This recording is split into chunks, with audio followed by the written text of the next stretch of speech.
like it. I tried it too. So we're doing a simulated get home, camp out kind of scenario. We've got a bunch of kids, we've got a bunch of adults. Yeah. Those were awesome.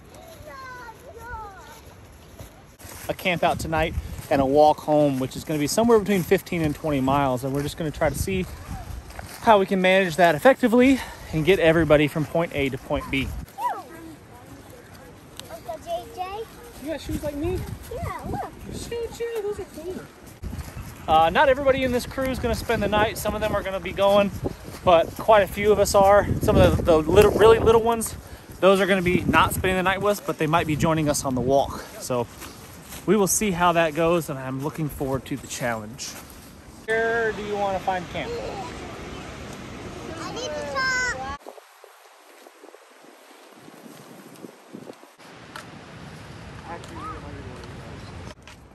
I think so.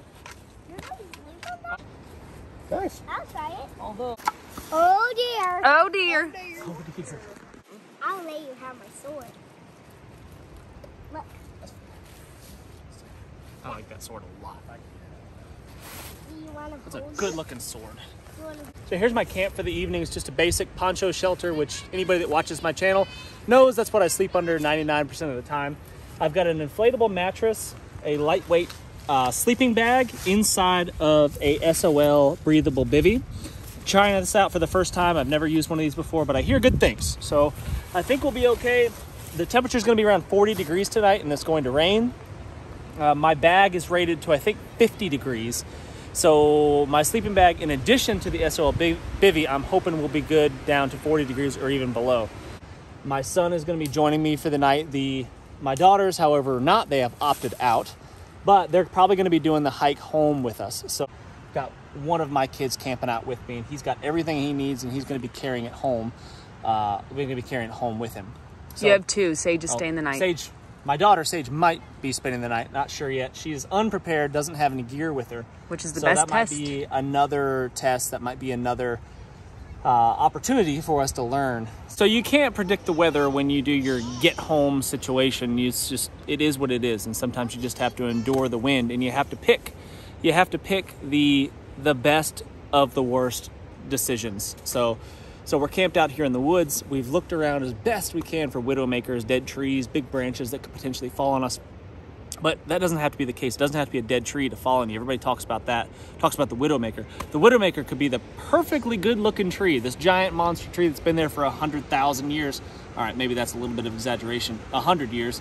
And it could be perfectly healthy and the wind can still blow it over. So there's only so much you can do to avoid things like that. But it is really, really windy. I think we're supposed to have gusts of 40 miles an hour plus. So that's substantial, and there's definitely going to be some stuff come down, but hopefully not on us. So not only a good protein source, but there's also quite a few reported medicinal benefits to eating termites, such as gastrointestinal issues. It's an antiviral. I've read that. No, I don't know that to be a fact, and I've never had any positive results in using it for that purpose, but do your own research. What does it say? A termite. What? You want to try it, Harley? Yes. Good job. All right. That's good. Okay, I'm gonna try that.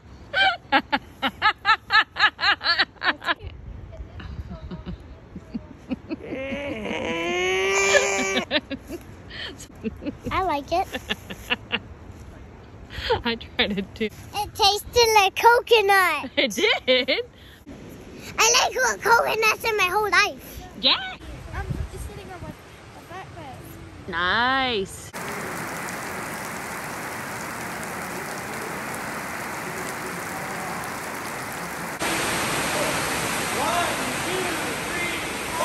There you go.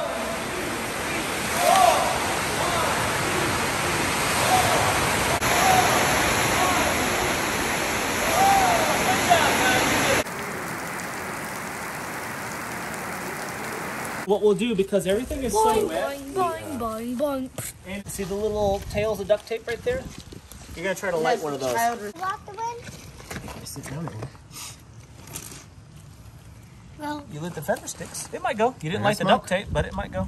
I mean, I tried. Well, the duct tape's a handy thing. No kidding. Right? People in the comments have been asking about family get home situations and stuff like that. Like, what do you do if you, you know, the lights go out, power goes out, cars come to a stop, and you've got your family with you? It's easy to do the individual lone wolf thing and walk home. That's no problem. But when you got your family, it's a little bit different. So it's just kind of what we're experimenting with on this trip. Man, I cannot see where I'm going. Is, you know, what does it take to do it with little ones? Yeah. Is it super camoed? Yeah. Yeah. So this is my son Eli's camp. Very similar to my setup, just a little simple poncho. He's got a bivy bag, a ground pad, sleeping bag, just the basics.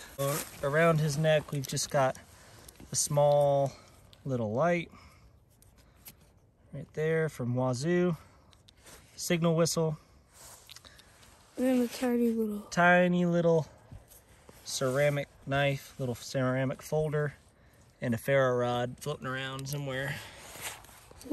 And the little ferro rod. Good job. Good job setting your shelter up. It stayed really dry during that horrible storm. Even this is dry. Yeah, we had a big storm, lots of wind, lots of rain, and you stayed nice and It dry. literally only hit this part. Oh, my paint Sage, fell out. Sage, what's going on under here? What do you have? Definitely don't have Did you paints. bring paints? Yes. Let me see. Let me see them. No. You brought a paint assortment? Yeah, Only the necessities. I could see And it in your leopard backpack. She brought all these stuff. So The Sage bare here, necessities. Sage wasn't planning on spending the night, but now suddenly she wanted to spend the night, and that means that she's completely unprepared with only what the nonsense she has in her backpack. So yeah, last minute plans of Sage spending the night with us, which I guess is, you know, a real life scenario. You're not always prepared for everyone in your group. You can only be so prepared. So I'm going to be sacrificing my sleeping bag for little Sage.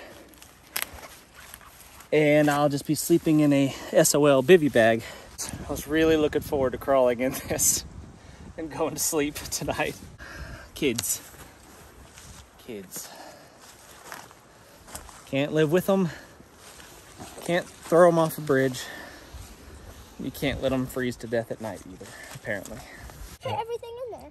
Are you sure? It was terrible before. Look at this disaster they've got going on. It's chaos. So bad. So I've got a poofy down jacket and my extra clothes. This is going to be a wool cap, wool long johns top and bottom. So I wasn't planning on even wearing these tonight because I was going to be cozy in my sleeping bag. But now I'm going to go ahead and throw on pretty much all the clothes that I've got and hope for the best.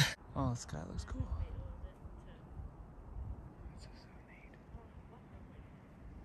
I wasn't concerned about it raining. I might take my tarp off. We're fine.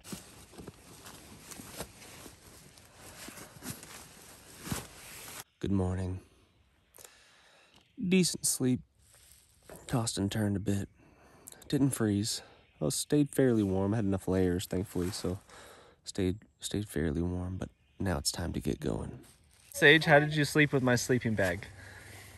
Cozy, warm? Were your paint supplies handy, or? Kids, this is why you do the look up, look down, look all around.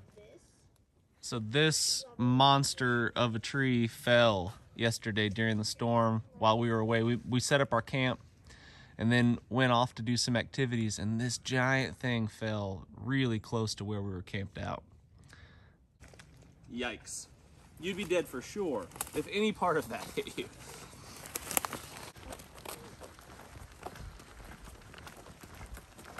Just the beginning of our walk home. Not exactly sure. I'm plotting it on the GPS so we know how far we walk home once we get there. But it's probably going to be, I think, around the 15-mile mark. And we're just getting started. We're less than a mile in, I would say. Just going over basic navigation stuff with the kiddos. So now my map is pointing north. My compass is pointing north. And now I can figure out where I'm at. So this is my house. We are approximately right in this spot right here. Eventually, we're going to keep following this road until we get to the 4-lane, right? This big red line is the big highway, the big 4-lane. Follow these power lines and cut across and maybe save myself some miles by cutting across. It looks like this right here, this big wide open. Your legs will get forced to move. Yeah? And it won't take away that much energy. So lean forward is what you're saying? Yeah, like lean all the way down and it'll force your legs Show to me what you're move. talking about. Literally just stopped.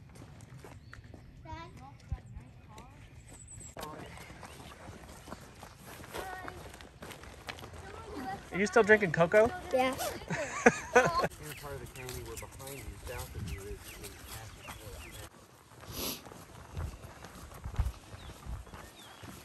Who wants a little bit of pumpkin pie? Me! Freeze-dried pumpkin pie.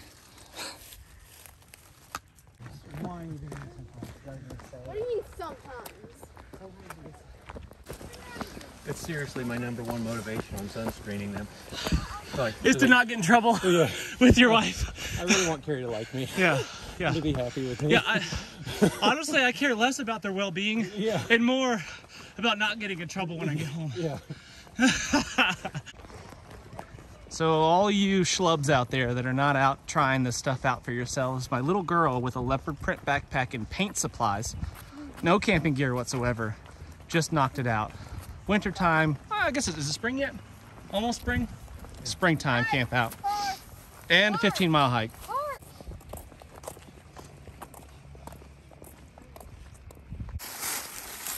Anybody runs out of water, I think I got a jug more than that. Bonk, bonk. Buckle it.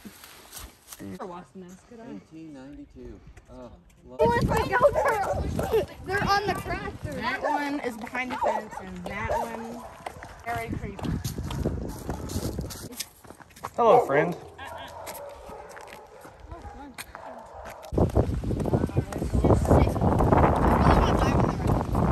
He was doing some.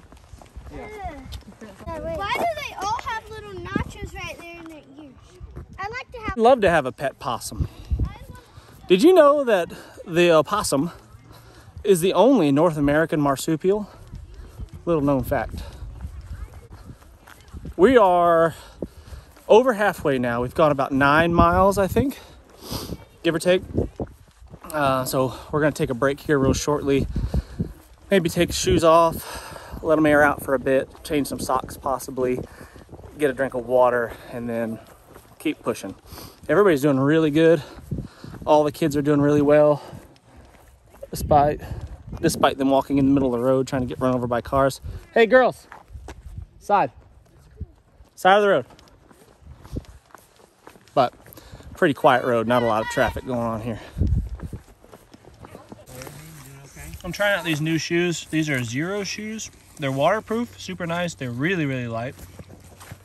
But they have almost no support in them, and that's by design. It's not, you know, that's not necessarily a negative thing, but for hiking with a pack, a heavier pack, you might want something with some more support. My feet are doing pretty good. I mean, my feet are not super pleasant feeling right now, but I don't think they would be regardless of the shoes that I'm wearing. So far, so good.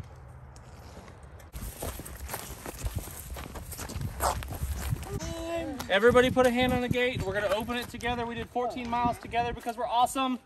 Ready, set, open the gate. Woo! All right, guys. All right, what did we learn? You can walk 15, 20 miles, give or take, with some kids, and I think you could do it with literally nothing. You could just get out of your broke down vehicle and start walking. You probably don't even need a water bottle. As long as you got some comfortable shoes, and depending on weather conditions, obviously, I mean, if it's a snowstorm and it's hailing, there's other things to be considered. But under general, somewhat semi-favorable weather conditions, you can just start walking and you're gonna make it. You may not be that happy, but you could do it. With kids, it's all about mindset. They're physically capable of doing so much more.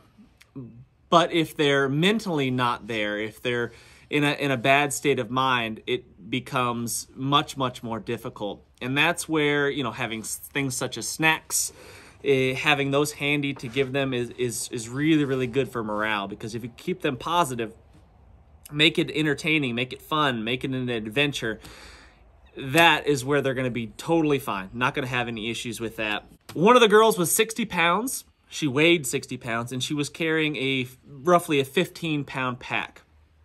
I had to take it from her a couple times and give her a little bit of a break, but overall, she carried it the whole way without really any complaints whatsoever.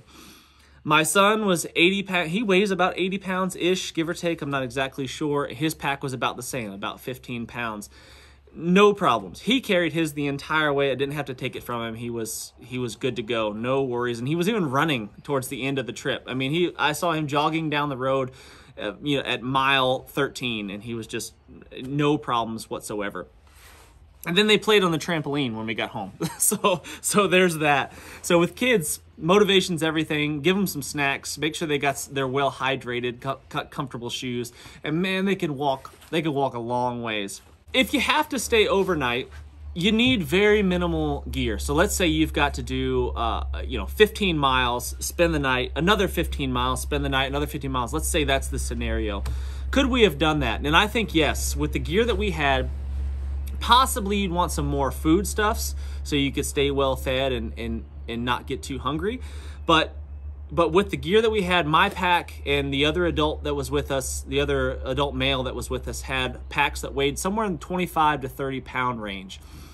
And with that gear, with that equipment, we could feed ourselves and be comfortable overnight, regardless of weather. I was sore. I had, a little bit of soreness in my feet the next morning, when I had to get up and start moving again. But after getting up and moving, it was no problem. We actually did. The whole family went for another hike the next day and had no issues, no serious blisters, none of that stuff, nothing like that would keep us from doing it again the following day. So it's definitely possible. A little bit of soreness around where my waist belt was on the pack. A little bit of soreness there, like on my hips where it was riding. Nothing major, no bruising, none of that, no chafing, just a little bit of soreness, and other than that, it was good to go. People are gonna say, okay, but if conditions are bad and it's really a get home scenario, the world's gonna be chaotic, the cannibals are gonna be coming out, and kidnappers are gonna be everywhere. Okay, sure, and maybe you'd want to be staying off the roads and not taking the easy route like we did. Sure, if you had to stay off the roads and had to move at night, you're gonna be moving much slower. Progress is gonna be much slower, and it's gonna be really difficult with kids. I get that, but in most get home scenario situations, let's say. The EMP strikes and your car's broke down. If you start moving immediately, you're going to get home, if you're relatively close, you're going to get home before the world starts to go completely insane. At least that's my theory. So you can disagree if you'd like. But anyway, that's kind of some of the basics that we've learned. It was a really great experience, a really good learning experience for all of us, especially the kiddos. And I really do appreciate you watching. Make sure you leave in lots of comments, leave lots of questions. I'd be happy to answer all of them about this experience, and I cannot wait to see you on the next video.